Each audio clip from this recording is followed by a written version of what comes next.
कोई बहुत बड़ा संकल्प लेने के बाद अपनी मूछ दाढ़ी या बाल बढ़ाने अथवा मुंडवा देने का उदाहरण भारतीय इतिहास और संस्कृति में कोई नई बात नहीं है। भारतीय राजनीति और कूटनीति के ऐतिहासिक मास्टरमाइंड माने जाने वाले चाणक्य यानी कौटिल्य की कसम विख्यात है, जिन्होंने मगध के नंद शासक द्वारा अपमानित किए जाने के बाद अपने बालों की शिखा यानी चोटी खोलकर यह प्रतिज्ञा की कि अपने अपमान का बदला लेकर रहेंगे। नंद सम्राट का शासन खत्म करके चंद्रगुप्त को गद्दी पर बैठाकर मौर्य साम्राज्य स्थापित करने के बाद ही उन्होंने पुनः अपनी चोटी बांधी थी।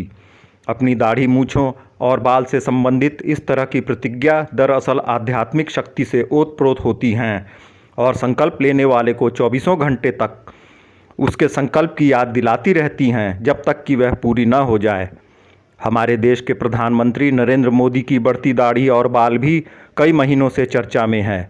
इस बारे में स्वयं तो उन्होंने कभी कुछ नहीं कहा, लेकिन मार्च 2020 के बाद देशव्यापी लॉकडाउन की घोषणा से ही हर किसी ने देखा कि उनकी दाढ़ी लगातार बढ़ती ही जा रही है, जिसके बाद से अभी तक मीडिया में और आम लोगों की चर्चाओं में तरह तरह की अटकलों का बाजार गर्म है। सिर्फ हमारे देश में ही नहीं, दुनिया भर में लोग अपने हिसाब से इसके पीछे के संभावित कारणों का खुलासा कर रहे हैं। करें भी क्यों ना, इतनी बड़ी पब्लिक फिगर और एक विश्व नेता के बारे में राय प्रकट करने का हक सभी को है, लेकिन हम न तो कोई अटकल लगा रहे हैं और न ही कोई संभावना जता रहे हैं। हम आपको मोदी जी की बढ़ती दाढ़ी का न सिर्फ असली कारण बताने जा रहे हैं, बल्कि यह भी सटीक भविष्यवाणी कर रहे हैं कि आखिर किस दिन मोदी जी की दाढ़ी अब पुनः छंटेगी।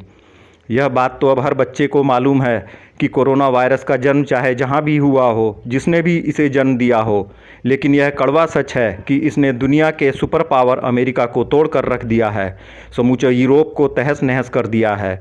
भले ही हमारे देश में वायरस और इससे होने वाली मौतों को काबू में रखने में काफ़ी हद तक सफलता मिली हो, लेकिन भारत की तेज़ी से दौड़ रही अर्थव्यवस्था और एक बहुत बड़ी आर्थिक शक्ति बनने के अभियान की गति पर एक जोरदार ब्रेक लग गया है। आज समूची दुनिया बेसब्री से इंतजार कर रही है ऐसे टीके या वैक्सीन का जो समूचे मानव मात्र को कोरोना वायरस से निजात दिला दे, ताकि इंसान का जीवन पहले की तरह सामान्य हो सके।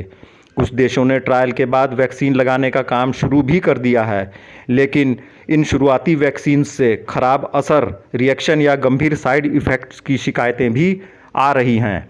भारत वैक्सीन के विकास और उत्पादन के मामले में दुनिया में सबसे आगे रहा है और दुनिया भर की कुल जितनी वैक्सीन का इस्तेमाल किया जाता है उसका 60% अकेले भारत तैयार और सप्लाई करता है। कोरोना वायरस के मामले में भी भारत को अच्छी खासी सफलता मिल चुकी है और अब भारतीय वैक्सीन कभी भी खुलकर सामने आ सकती है।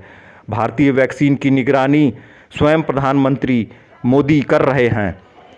सबसे बड़ी बात यह है कि भारतीय वैक्सीन अपने ट्रायल में इतनी ज़्यादा सफल रही है कि समूची दुनिया की निगाहें अब भारत की वैक्सीन पर टिकी हैं।